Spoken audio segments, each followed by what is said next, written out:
اللہ اولاد کو گفٹ قرار دیتا ہے مالداروں کے لیے بھی اور غریبوں کے لیے بھی. یہ عجیب بات ہے, اللہ غریب کو اولاد دے اور کہے میرا گفٹ ہے, میرا تحفہ ہے, اتنا بڑا تحفہ کہ 2 بکرے کاٹ, گنجائش نہیں ہے تو ویسی کھانا کھلا دے لوگوں کو. اور پھر اللہ کہہ رہا ہے کہ اس کے خرچے اس کے آؤٹ پٹ سے زیادہ ہیں, تو یہ گفٹ نہیں ہے, پھر یہ کیا ہے, عذاب ہے. تو پھر یہ قرآن غلط ہو جائے گا میرے بھائی, پھر تو قرآن غلط ہو جائے گا, معاذ اللہ, اللہ غلط ہو جائے گا. اللہ کہے گا اللہ تو غریب کو بچہ دے رہا ہے لیکن مہنگائی کے دور میں دے رہا ہے تو اس کو, اور پھر اس غریب کا اتنا خرچہ کرا رہے ہیں اس بچے کے اوپر اور اس کا آؤٹ پٹ کچھ بھی نہیں ہے, اس کے ایکسپینسز اس کی انکم سے زیادہ ہیں.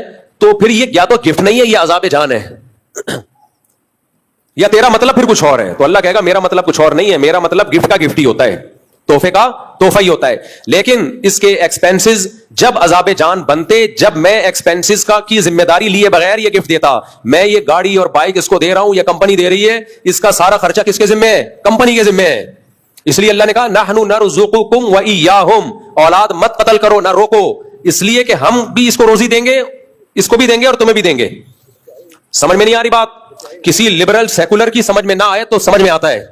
جمعہ پڑھنے آتے ہو پھر بھی سمجھ میں نہیں آتا, تو پھر اپنی عقل کا علاج کراؤ. کیونکہ جمعہ کیوں پڑھنے آئے ہو؟ پیسے ملتے ہیں یہاں پہ, کیا ملتا ہے بھائی یہاں پہ؟ پسینے کے علاوہ فی الحال کچھ بھی نہیں ملتا, اس لیے آتے ہو, اللہ نے بولا ہے بھائی.